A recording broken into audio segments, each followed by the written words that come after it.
Hello aspirants. ये हमारा series में लेक्चर नंबर 20 और हम देख रहे थे फंडामेंटल राइट्स। आज हम बहुत इंपॉर्टेंट फंडामेंटल राइट पढ़ेंगे, वो है आर्टिकल नंबर 19। इसके अंडर 6 राइट्स दिए हैं फ्रीडम के रिलेटेड। इसे मैं आपको अभी याद करवाती हूँ with the help of one memory trick. लेकिन इससे पहले अगर आपको आज के लेक्चर की पीडीएफ चाहिए तो इसे आप डाउनलोड कर सकते हो टेलीग्राम चैनल से, और इसका जो लिंक है वो मैं डिस्क्रिप्शन बॉक्स में और पिन कमेंट में दे दूंगी, वहाँ से आप इसे फ्री ऑफ कॉस्ट डाउनलोड कर सकते हो। और अगर आपको मेरा काम पसंद आता है तो please subscribe to the channel और आपके दोस्तों के साथ भी इसे शेयर कीजिए, जिससे मुझे भी मोटिवेशन मिले, और लाइक करना ना भूलें। चलिए अभी लेक्चर को स्टार्ट करते हैं। अब मैं चाहती हूँ कि आप इमेजिन करो कि आप एक तो 6th स्टैंडर्ड में हो, ठीक है, और आपके स्कूल में सेलिब्रेट किया जा रहा है फ्रीडम डे, ठीक है। और फ्रीडम डे पे आपके क्लास टीचर ने आपको ये बोला कि आपको कल फ्रीडम डे के मौके पे सारे स्कूल के सामने स्पीच देनी है विथ गुड एक्सप्रेशंस, ठीक है। तो आपको टास्क क्या दिया गया है आपके क्लास टीचर से कि फ्रीडम डे पे आपको स्पीच देनी है अच्छे एक्सप्रेशंस के साथ। इसलिए आप क्या कर रहे हो, आप रेडी हो जाते हो। फिर रेडी होने के बाद आप क्या करते हो, आप जाते हो असेंबली हॉल में। असेंबली हॉल होता है ना हमारे स्कूल में, जहाँ पे सब लोग बच्चे आते हैं, इकट्ठा होते हैं। तो असेंबली हॉल में क्या हुआ, असेंबली हॉल में हुआ एसोसिएशन। किसका एसोसिएशन हुआ, टीचर्स का, स्टूडेंट्स का, है ना। और फिर एसोसिएशन हो जाता है और सब बच्चे ना एक साथ मिलके यहाँ पे आ गए, ठीक है। यहाँ पे असेंबली है, असेंबली में एसोसिएशन हो गया सबका, और आप यहाँ पे अभी तैयार हो स्पीच देने के लिए विद गुड एक्सप्रेशंस। अब जब एसोसिएशन हो जाता है तो बच्चे क्या करते हैं, टीचर्स क्या करते हैं, यहाँ से वहाँ मूवमेंट करते हैं। एक जगह पे तो कोई शांति से बैठता नहीं है, तो यहाँ वहाँ पे मूवमेंट होती है। लेकिन फिर क्या होता है, अचानक से एक ना प्रोफेसर आ जाते हैं, और प्रोफेसर इज़ वेरी स्ट्रिक्ट। उनको बिल्कुल पसंद नहीं है कि बच्चे यहाँ से वहाँ जाए, मस्ती करे और शोर शराबा करे। तो इसलिए सब लोग क्या हो जाते हैं, एकदम शांत हो जाते हैं, और एक जगह पे क्या करते हैं, वो रिसाइड हो जाते हैं। क्या करते हैं, वो रिसाइड हो जाते हैं। तो प्रोफेसर आए, ये रिसाइड हो गए क्योंकि प्रोफेसर आए। प्रोफेसर बड़े डिसिप्लिन वाले हैं। ये स्टोरी समझ में आई। तो इस तरह से आप याद करोगे जितने भी 6 फ्रीडम्स दिए गए हैं right to freedom under article 19। कैसे कैसे है, अब ध्यान से सुनो। पहले आपने क्या किया, आपने फ्रीडम डे पे दिया स्पीच विथ एक्सप्रेशन, यानी कि आपको अधिकार है as a citizen of India, आपको अधिकार है कि आप अपने आप को एक्सप्रेस कर सकते हो फ्रीली।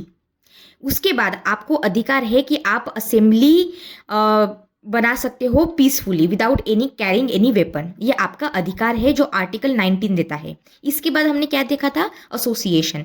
एसोसिएशन मतलब आपको पूरा अधिकार है कि आप यूनियंस बना सकते हो, सोसाइटीज बना सकते हो, ठीक है। इसके बाद आपको पूरा अधिकार है कि आप कंट्री में कहीं पे भी मूवमेंट कर सकते हो freely without any restriction as a citizen of India.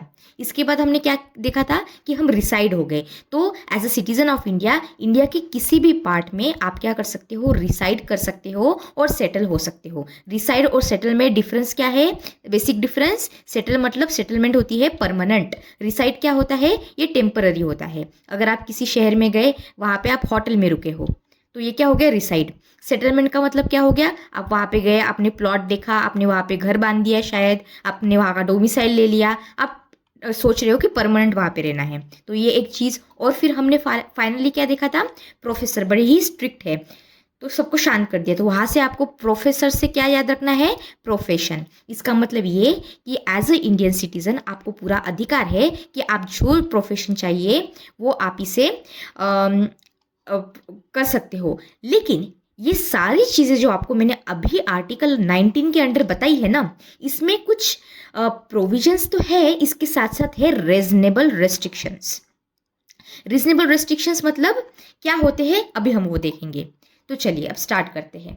सबसे पहले अंडर आर्टिकल 19 आपको ये बात ध्यान में रखनी है कि आप पे रीजनेबल रेस्ट्रिक्शंस लगाए जाएंगे, लेकिन जो इसके ग्राउंड्स है, ये ग्राउंड्स मतलब ऐसे किस बेसिस पे हम बोले कि हम ये रीजनेबल रेस्ट्रिक्शंस लगा रहे हैं। तो ये ग्राउंड्स होंगे सिर्फ अंडर आर्टिकल 19 में जो दिए हैं उसके बेसिस पे, मतलब अगर कोई दूसरा आर्टिकल है उसके जो ग्राउंड्स है वो यहाँ पे लागू नहीं होंगे, यहाँ पे वही ग्राउंड्स को कंसिडर किया जाएगा जो आर्टिकल नंबर 19 में दिया गया है।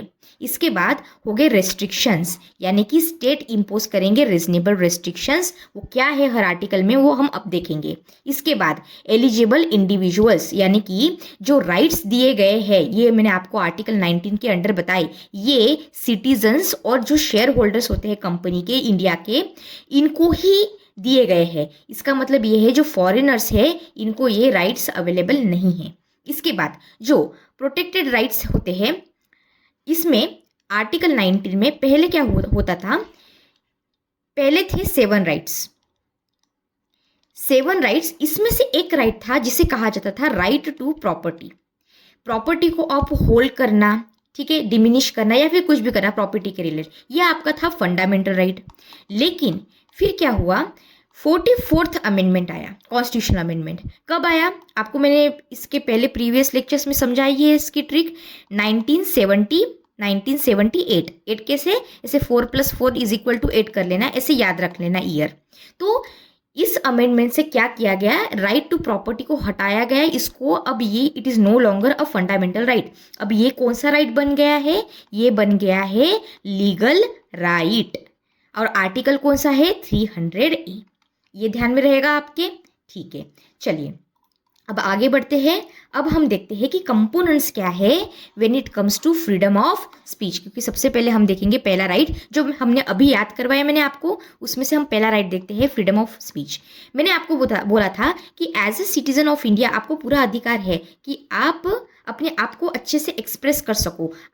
तो इसका मतलब क्या होता है, एक्सप्रेस हम कौन से वेज में करते हैं, मैनिफेस्टेशंस क्या है इनकी, वो है कि आप लिख सकते हो जो चाहे आपके थॉट से, आप ड्राइंग बना सकते हो, अपने आइडिया को कम्युनिकेट कर सकते हो। आप द हिंदू का न्यूज़पेपर तो पढ़ते हो, वहाँ पे ड्राइंग्स होती है ना, तो ये कर सकते हो। इसके बाद कुछ अदर एक्सप्रेशंस होते हैं, कोई अलग तरीके हो सकते हैं, इससे भी आप एक्सप्रेस कर सकते हो। आप प्रिंट, जैसे न्यूज़पेपर होता है, न्यूज़पेपर से भी अपने आप को एक्सप्रेस कर सकते हो।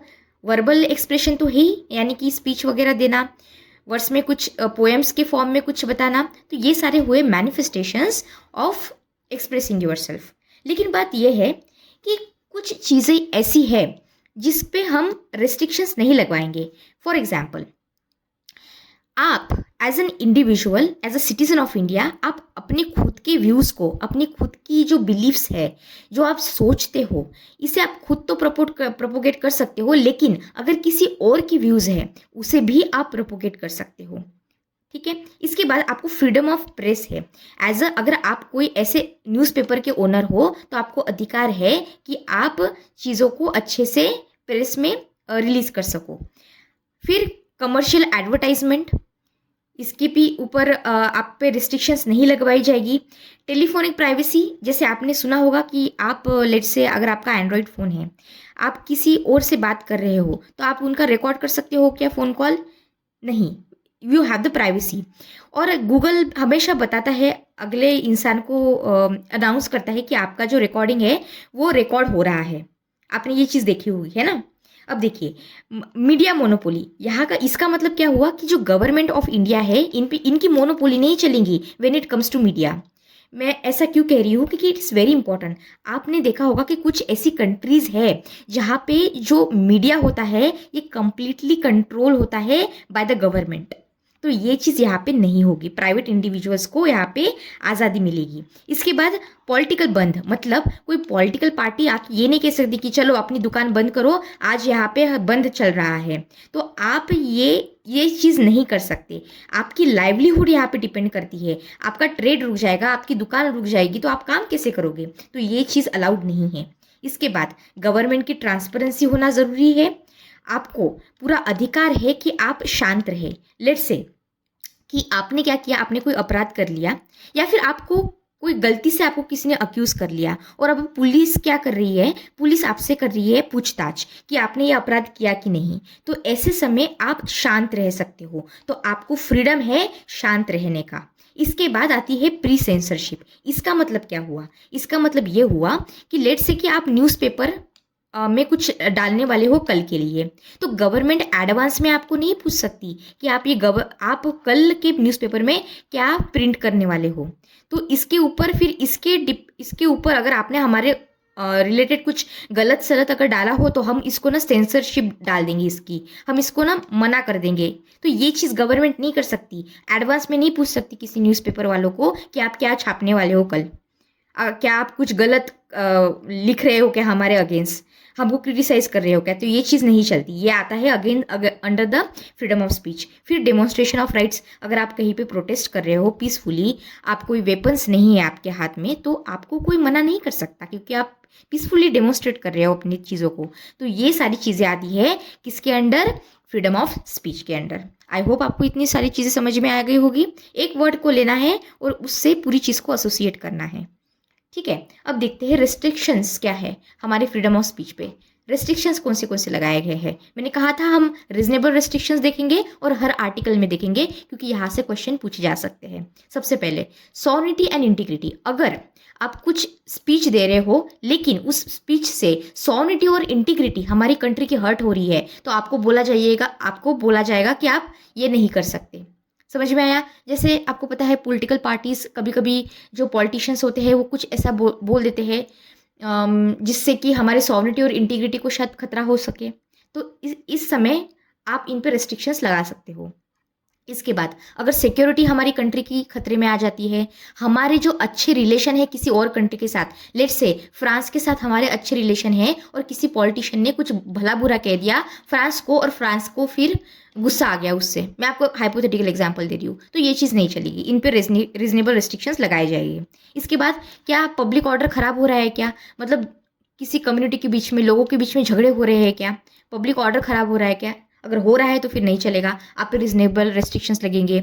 डिसेंसी और मोरालिटी हर्ट नहीं होनी चाहिए, आप कंटेम्प्ट नहीं कर रहे हो कोर्ट का, अपमान नहीं कर रहे हो कोर्ट का, डिफेमेशन नहीं कर रहे हो, मतलब कि आप कुछ ऐसे नहीं कर रहे हो कि किसी और का नुकसान हो रहा हो, और इंसाइटमेंट टू द ऑफिस, यानी कि आप पे रेस्ट्रिक्शंस लगा सकते हैं कि इंसाइटमेंट को रोकने के लिए, ठीक है। तो ये सारी चीज़ें आती है restrictions on the freedom of speech.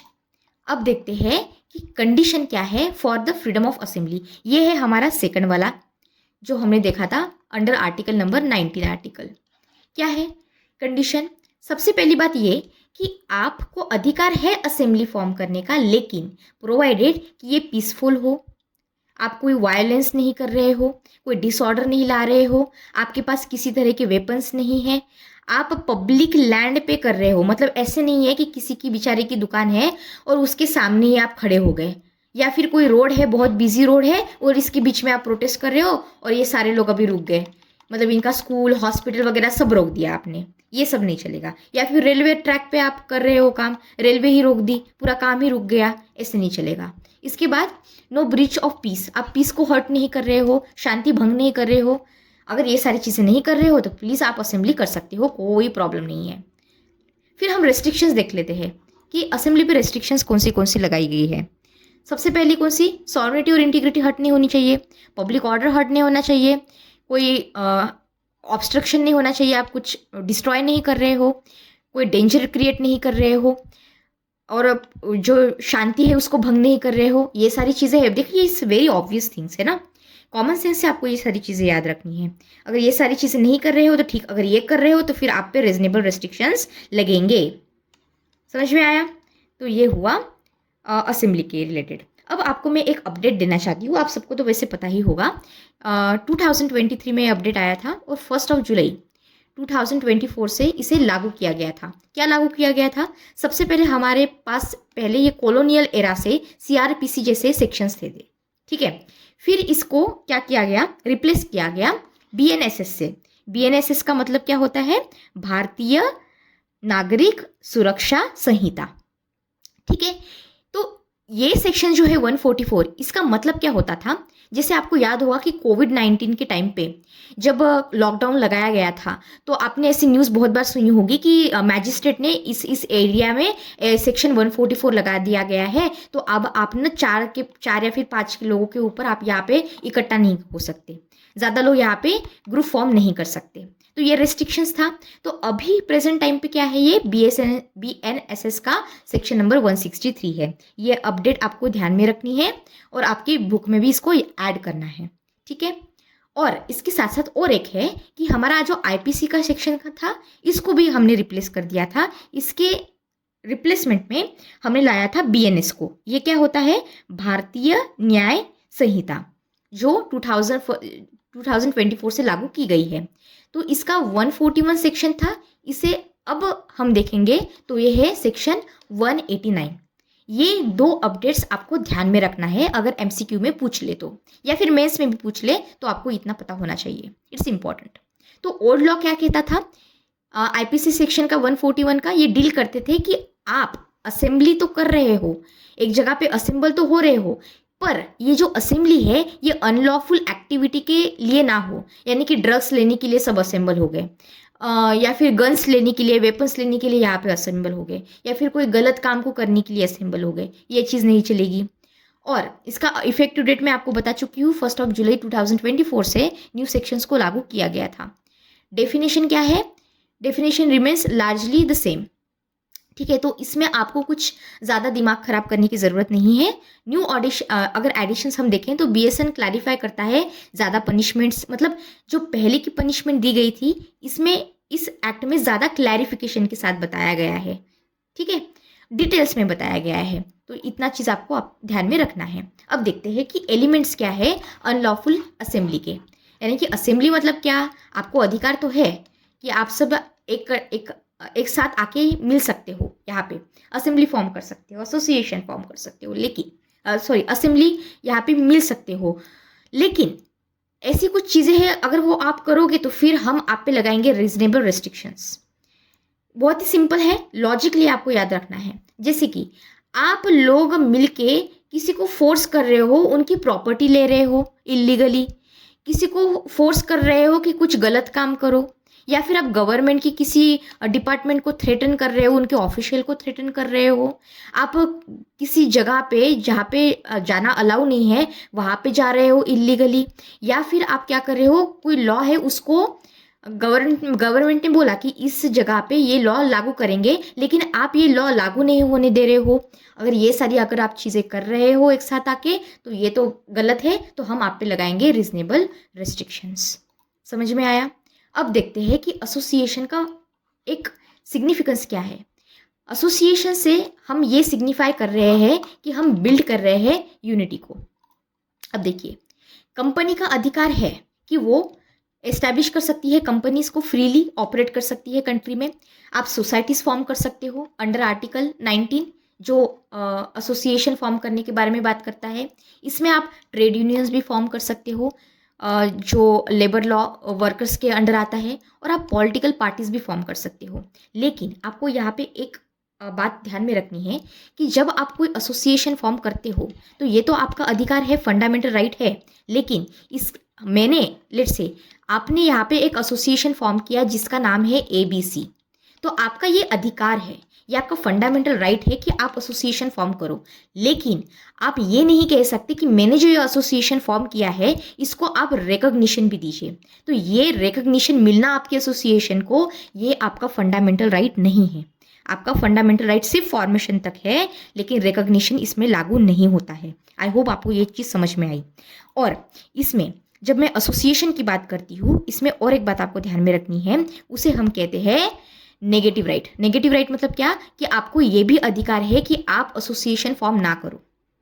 मतलब आपको राइट तो है, फंडामेंटल राइट, कि आप एसोसिएशन फॉर्म करो, लेकिन आपके पास नेगेटिव राइट भी है कि आप कोई एसोसिएशन फॉर्म ना करो, यूनियन फॉर्म ना करो। आपको कोई ज़बरदस्ती नहीं करेगा कि चलो आपके सर के ऊपर गन लगा दी और आपको बोला कि चलो एसोसिएशन फॉर्म करो, किसी यूनियन को बनाओ, ये नहीं चलेगा, ठीक है। आई होप ये समझ में आ गया आपको। अब देखते हैं बैलेंसिंग द एसोसिएशन राइट, इसका मतलब क्या। पॉजिटिव राइट आई होप आपको समझ में आ गया, फॉर्म करना, ज्वाइन करना, और नेगेटिव राइट अभी आपको मैंने समझाया, ठीक है। तो अभी आगे बढ़ते हैं, वो है restriction of the freedom of association. Restriction कौन सी है, रीजनेबल रेस्ट्रिक्शंस। सॉवरेनिटी और इंटीग्रिटी हर्ट नहीं होनी चाहिए कंट्री की, पब्लिक ऑर्डर को बिल्कुल भी हर्ट नहीं करना, और मोरालिटी जो सोसाइटी की है उसको भी हर्ट नहीं करना। It's a very common sense के साथ आपको इसको याद रखना है, ज़्यादा टाइम यहाँ पे स्पेंड नहीं करना है, ठीक है। अब देखते हैं कि लीगल लिमिट क्या है हमारे ट्रेड यूनियन की। अगर आपको याद हो, मैंने पहले बताया था कि आप प्रोटेस्ट कर सकते हो एक जगह पे, यहाँ पे पीसफुली आ जाओ, कोई वायलेंस मत करो, किसी को मारो पिटो मत, कोई वेपन वगैरह मत रखो।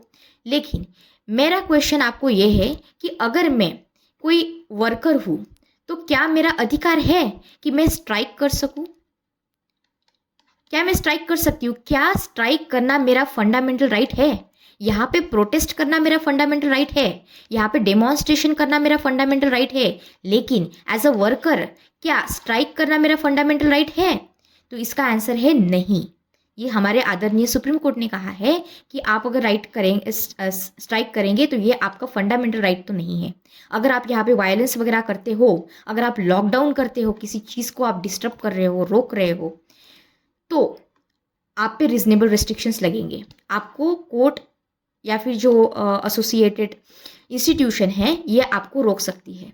तो इसमें आपकी जो बार्गेनिंग पावर है एज ए लेबर की, when it comes to strike, ये कम होती है। ठीक है, इतना समझ में आया? ठीक है, अब आगे बढ़ते हैं। हम देखते हैं एसेंस क्या है हमारे फ्रीडम ऑफ मूवमेंट का। अब हम आ रहे हैं मूवमेंट पे।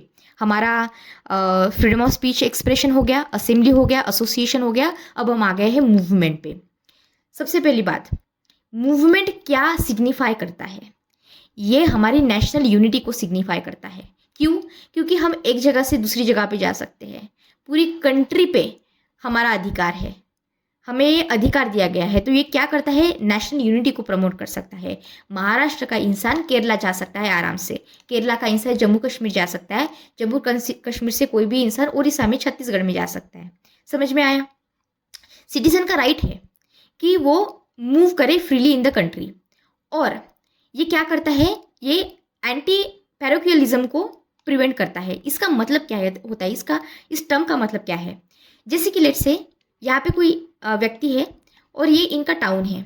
अब ये क्या कह रहे हैं कि जो मेरा टाउन है ये सबसे बेस्ट है, मुझे पूरी जो चिंता है मेरे टाउन की है, लेकिन पूरी कंट्री में क्या हो रहा है मुझे फ़र्क नहीं पड़ता। कंट्री में जो होना है हो, लेकिन मेरे टाउन सही सलामत रहे। इसे कहते हैं एंटी पैरोकियलिज्म। तो ये डिस्करेज करता है ये फ्रीडम ऑफ मूवमेंट, ये सिग्निफिकेंस है। आई होप आपको ये समझ में आ गया होगा। मैंने बहुत सिंपल टर्म में आपको इसे समझाया है।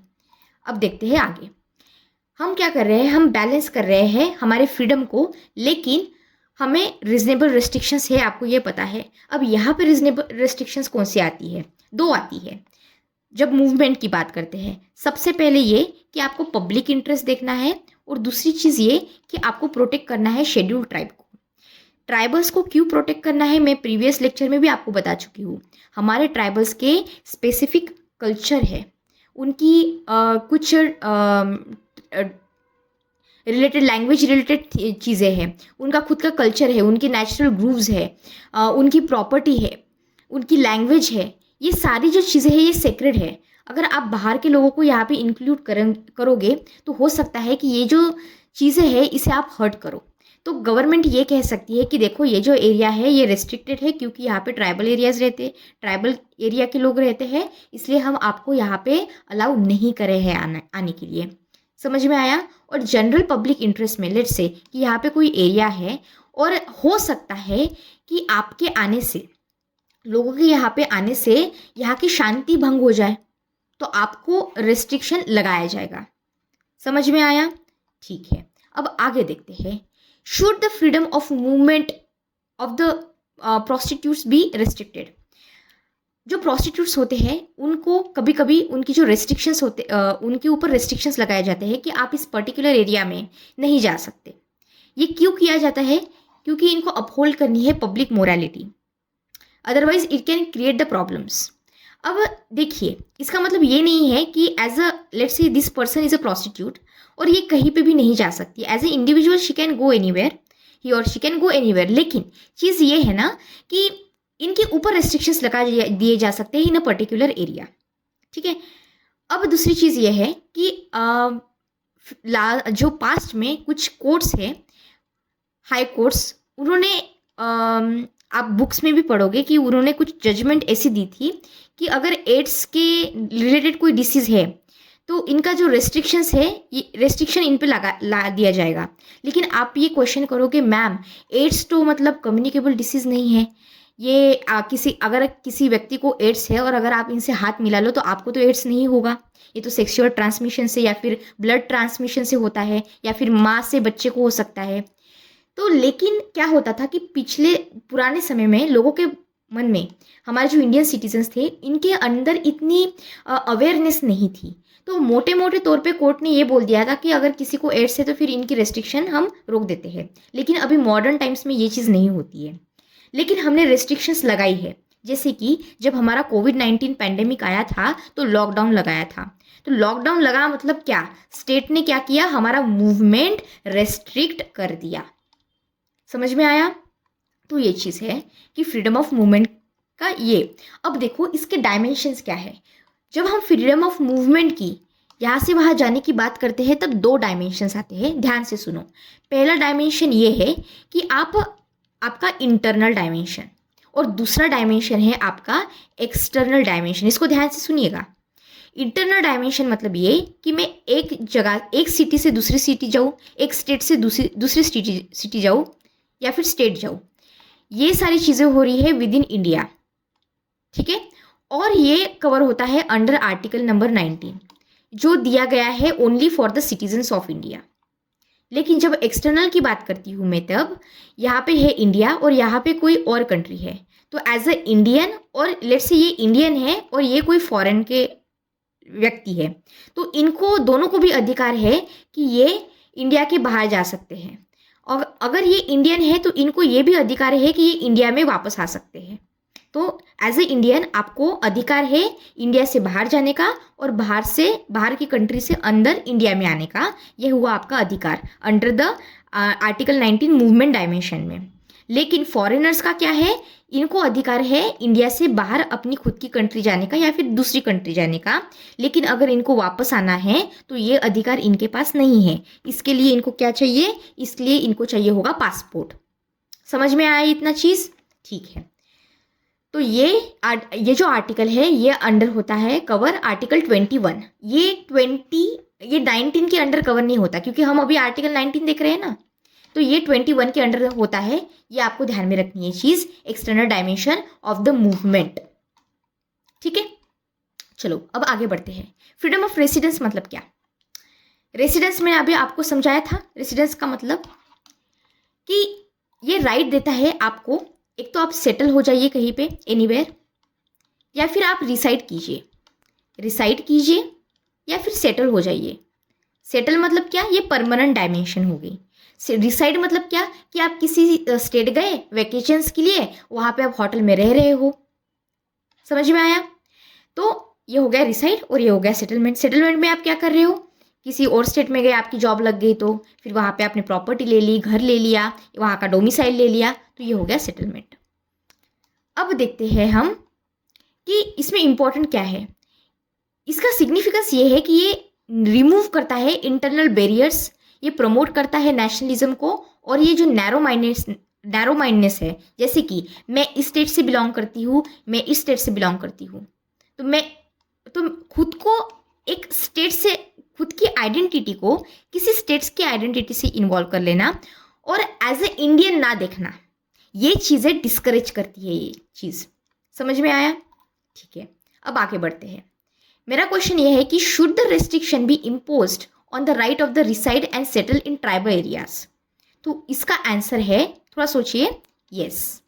और हमने ये इसका रीज़न ऊपर ही अभी देखा था कुछ समय पहले।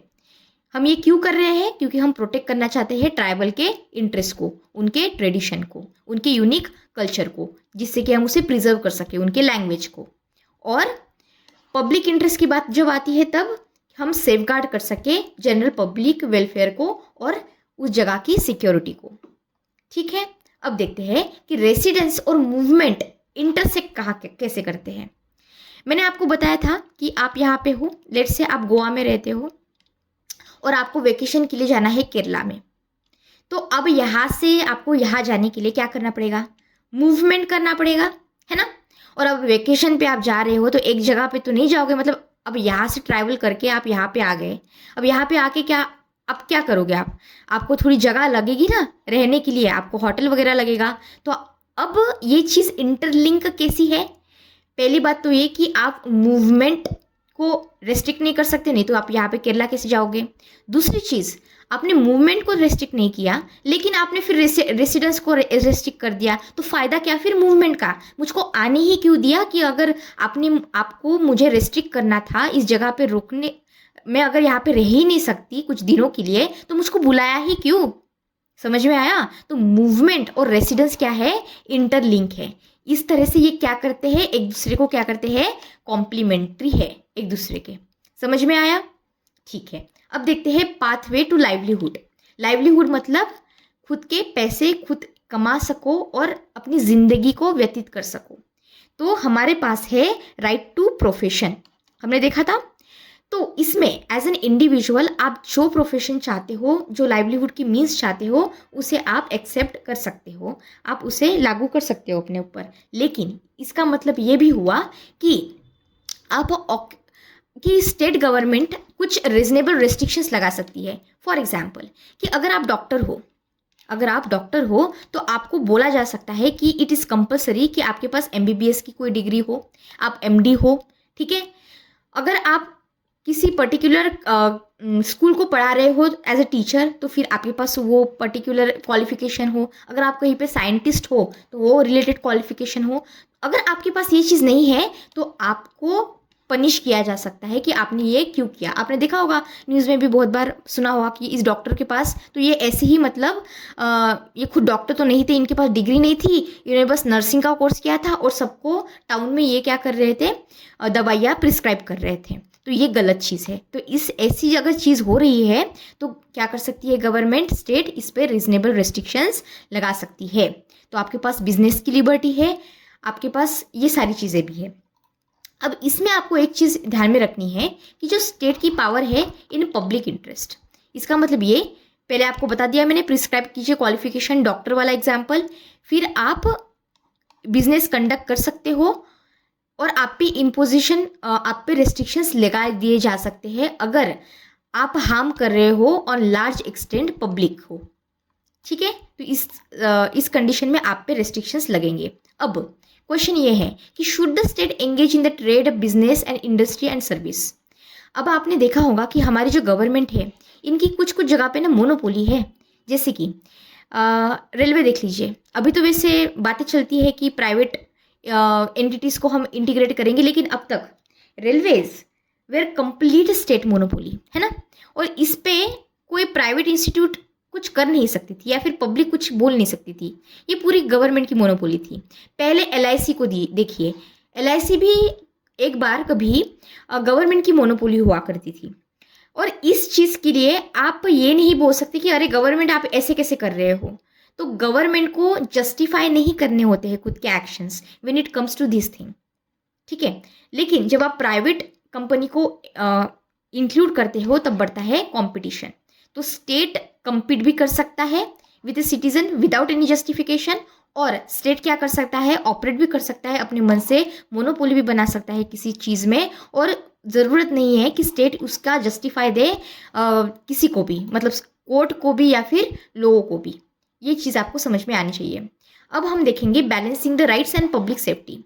आपको ये ध्यान में रखना है कि आप ऐसे ट्रेड में खुद को इंडल्ज नहीं कर रहे हो, इस तरह का आप ट्रेड या फिर बिजनेस नहीं कर रहे हो जिसमें इमोरल एक्टिविटीज़ हो रही हो। लेट्स से कि आप ट्रेड कर रहे हो ड्रग्स बेचने का, भाई ये तो नहीं कर सकते हो आप। या फिर गन्स बेच रहे हो किसी को, ट्रैफिकिंग कर रहे हो वीमेन एंड चिल्ड्रन की, तो this dangerous activities is offensive. तो इसके लिए आपको पनिश भी किया जा सकता है by the state. I hope आपको ये समझ में आ गया होगा। तो आज हम यहाँ पे लेक्चर को फिनिश करते हैं। कल के लेक्चर में हम देखेंगे protection in respect of the conviction for the offences. इसका भी मैं आपको बहुत अच्छे से एक स्टोरी बताऊंगी जिससे कि आपको सारी चीज़ें और प्रोविजंस अब उसी जगह पे रिकॉल कर सको, ठीक है। तो अगर आपको मेरा काम पसंद आता है तो please subscribe to the channel. आप इसे लाइक कीजिए, कमेंट कीजिए, मुझे बताइए अगर आप कुछ फीडबैक है, अगर आप कोई चीज़ चाहते हो, अगर आपको कुछ समझ में नहीं आया हो या फिर आपके कोई भी क्वेश्चंस हो, let me know in the comment section below. और लाइक करना ना भूलें। Thank you so much. अच्छे से पढ़ाई कीजिए without taking any stress. God bless you all.